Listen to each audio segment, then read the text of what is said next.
Hello, this is Victor. I'm here with a new unboxing, and this time I want to share with you what is coming on the kit of Kill Team. First of all, just a thing that is important. This kit does not have the basic rules of Kill Team. It's explained here at the back. You will need a copy of the Kill Team core manual in order to use the contents on this box. So be warned, there is a lot of content, it's an awesome kit, but you don't have all the rules here. It's quite weird, it's because it looks almost like a game box, right? So here we have inside, I just move everything. Inside you have this nice artwork. Hey, the other side is just the Kill Team. It's a little bit that comes damaged. It's normally there to protect in the transport the book from the miniatures, because to avoid the scratches. But I really love this, and it's like a cardboard, so I really like these ones. And this is what you have inside of the box. So we are going to go element by element, and I will show you. So I will move this aside, and I would like to put a background that is more neutral, and let me see if I can put something. Let's put this as a background to see if this is working. So we have the warband, the Nurgle warband. It's just one sprue, but there is a lot of miniatures. We have the big guys, okay. We have also the small guys there, and we have all the type of different monsters and I will say monsters and flies and so on. So here we have in more detail. You see here the back of one of the big guys. Okay, if we look the front, is not push fit miniatures. What I think I like it more.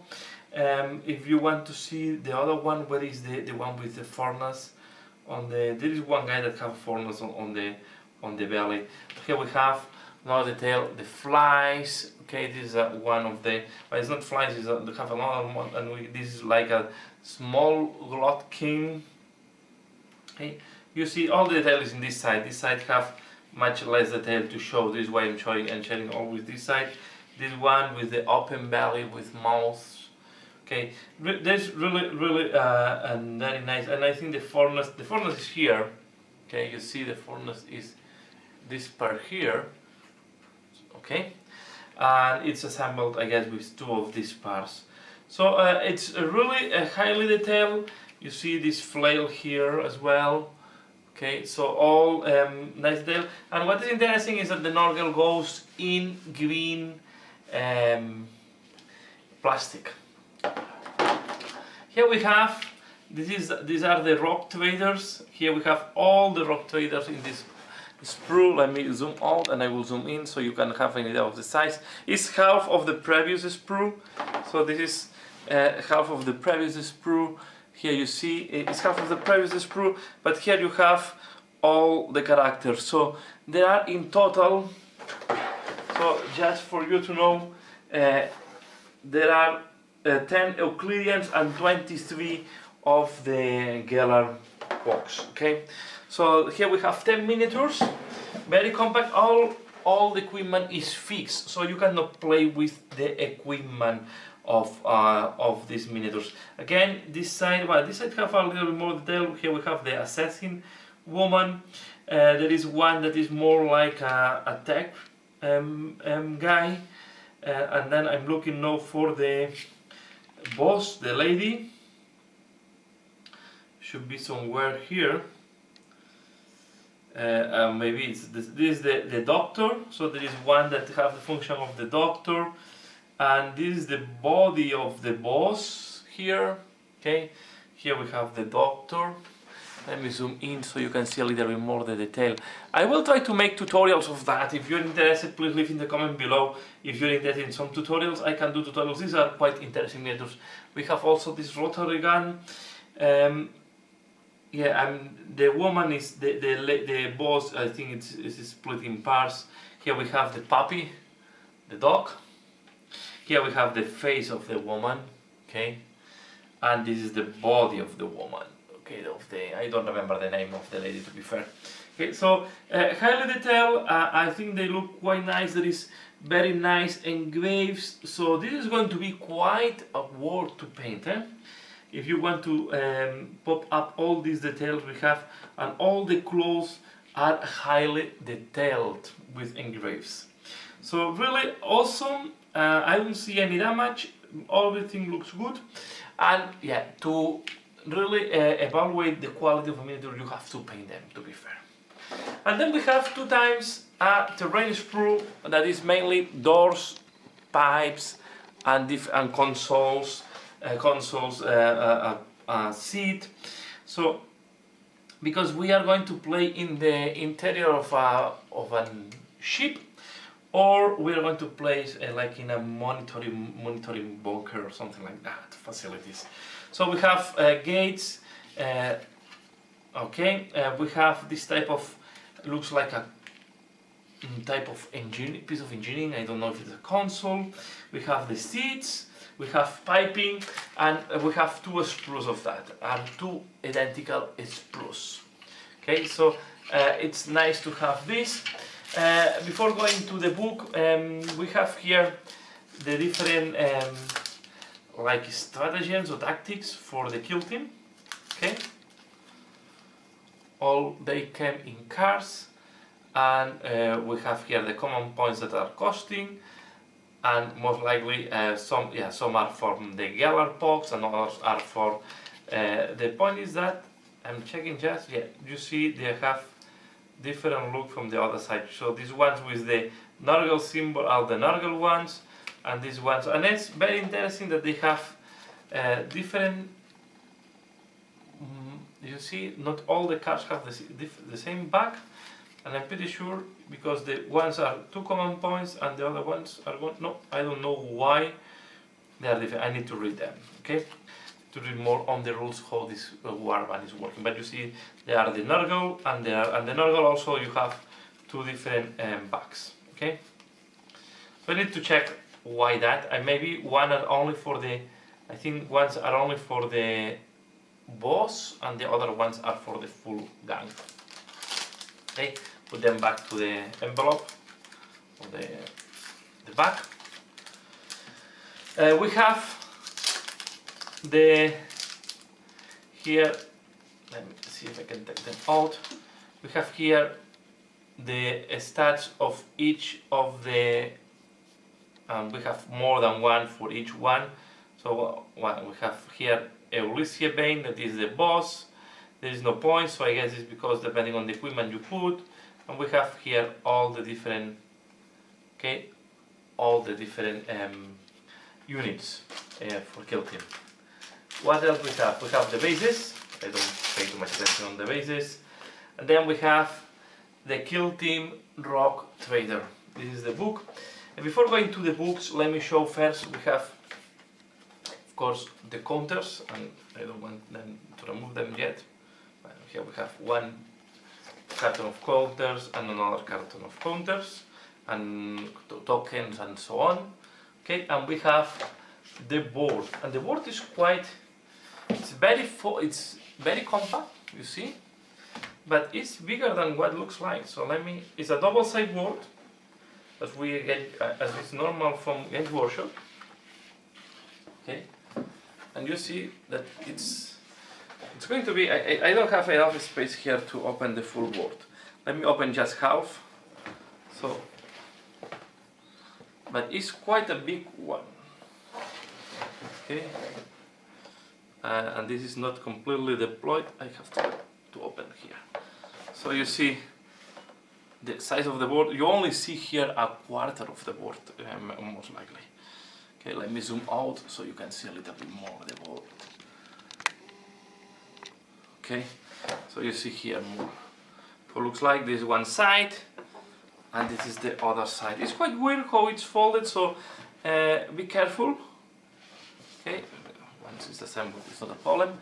When it's on a flat table, but I'm just on the edge of the table, and it's not that easy.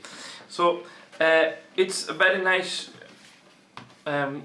and I'm looking forward to play this. I see this, most likely, I see this as the same way as I see Necromunda, a way to initiate people to wargaming.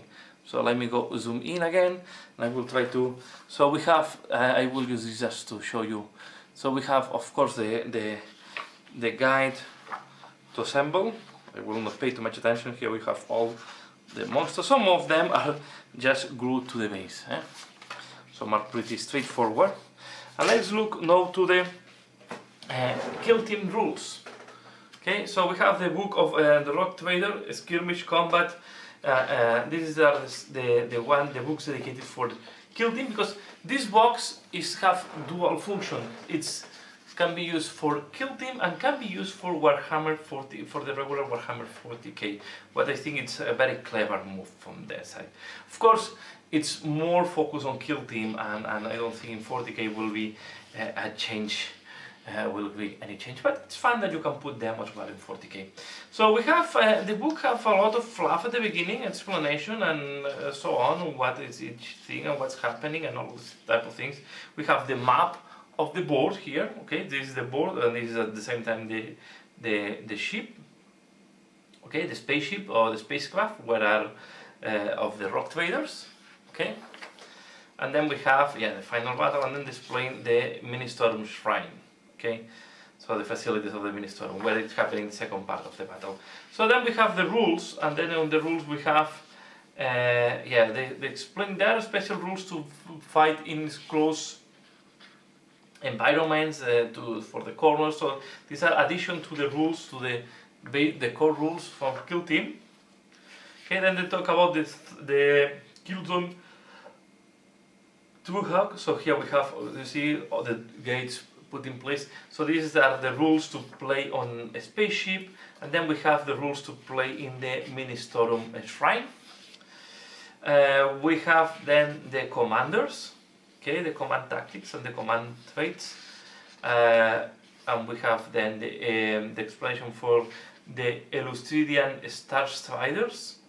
Okay, here we have again the Elucidian Starstrider tactics, and we have the different units. Okay, and then we have Elucia Bane, what is the character for the unit, the boss. We have all the points and other things that you need to make your war band.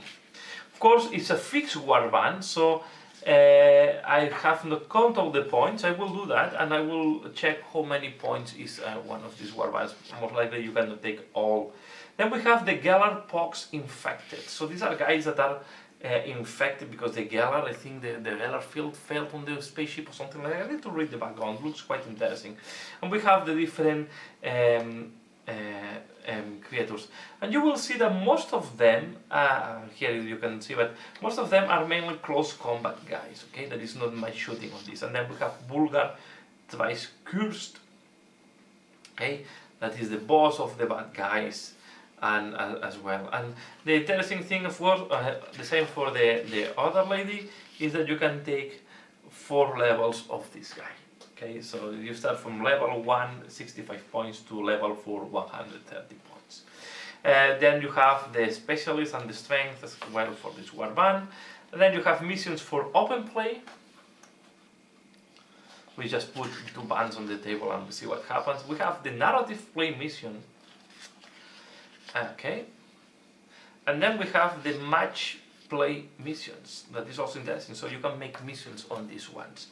And this I have to read because I want to know if you can use other kill teams that are not these ones to simulate, especially these ones looks quite interesting for close environment.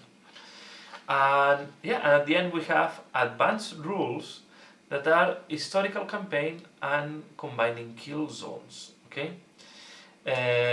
Yeah, if you want to combine, for example, the Ministorum Shrine with another kill zone, that can be quite interesting as well. So I'm thinking if I will complement this with another kill zone. I have to be careful because I'm ungluing this book. Okay, so this is something that I just detect now. It's not very well glued here. So this is a defect from Games Workshop, to be fair. So, but I will be able to repair this thing if it's needed.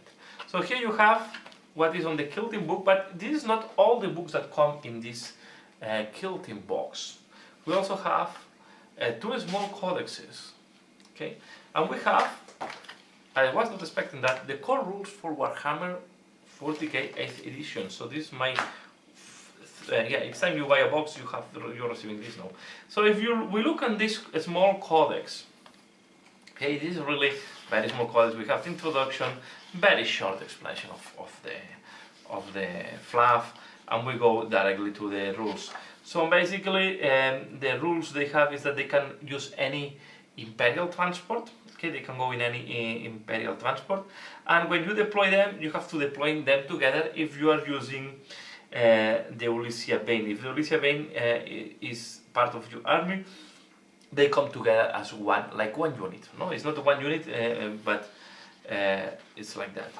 It's interesting because the rules are here of this army or these colleges mainly focus that it's like you have these guys all operating together, right? The Ulysia Bane is giving some benefits to her people, okay?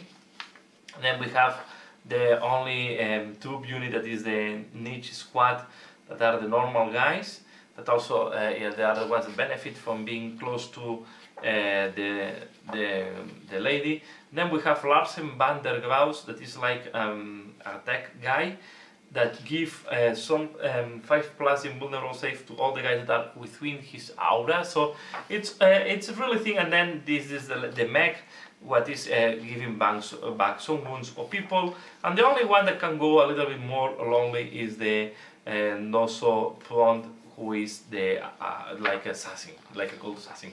You cannot take multiples of this, or only one of these models can be included in your army. So they are unique.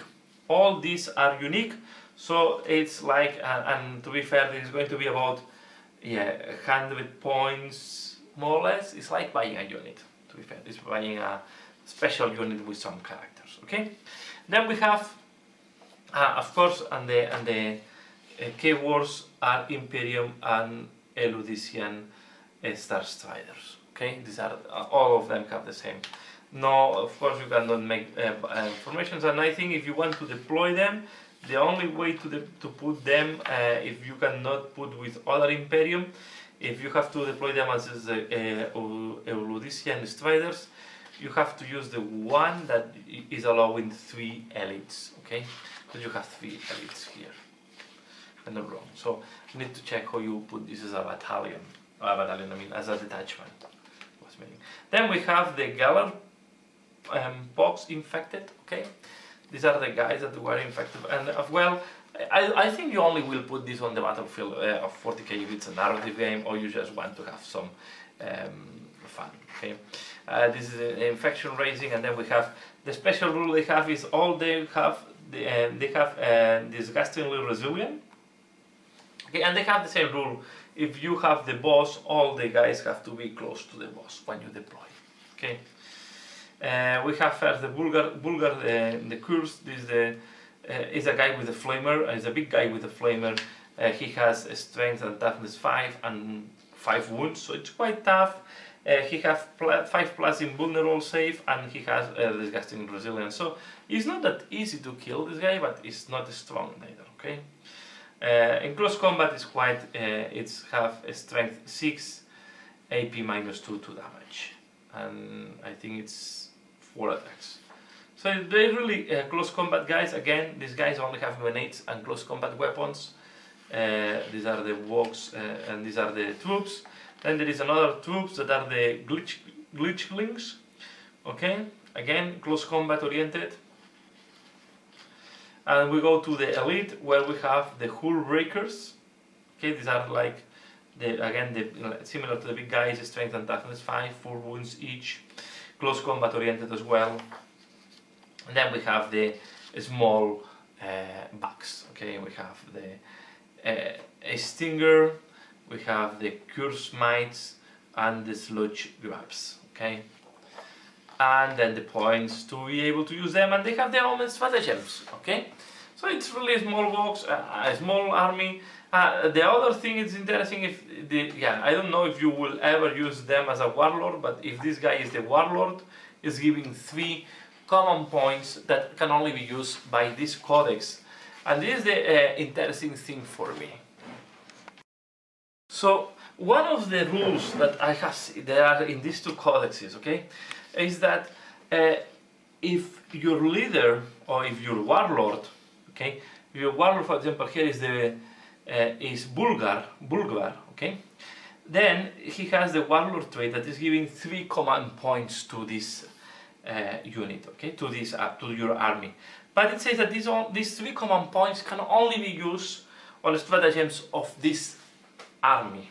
Okay, so they're giving you 3 command points, but you only can use these 3 command points for these stratagems that you have in this book. And I think this can be a direction that Games Workshop can take broadly in Warhammer 40k to avoid the sharing of command points and to minimize a little bit this some of the combos, or way to put units as to give command points if you are forced to use the command points on the unit that is giving the command points, or the detachment that is giving the command points. So this is all what is in Kill Team. I hope you have liked this unboxing. Maybe I'm not the first one, but yeah, I don't receive free stuff from Games Workshop, and I do the unboxing once I receive my package. Okay, so that's all for now. I hope you have liked this unboxing and this review of the content. Looking forward, and if you are interested that I do any painting tutorial on the Ludician guys or on the Geller Pox guys, let me know and I can do some tutorials. They are quite interesting miniatures, and I think there is a space for some tutorials here. Most likely I will try to paint them close to the color scheme of Games Workshop. That's all for now. As usual, thanks a lot for watching, and see you again later. Bye.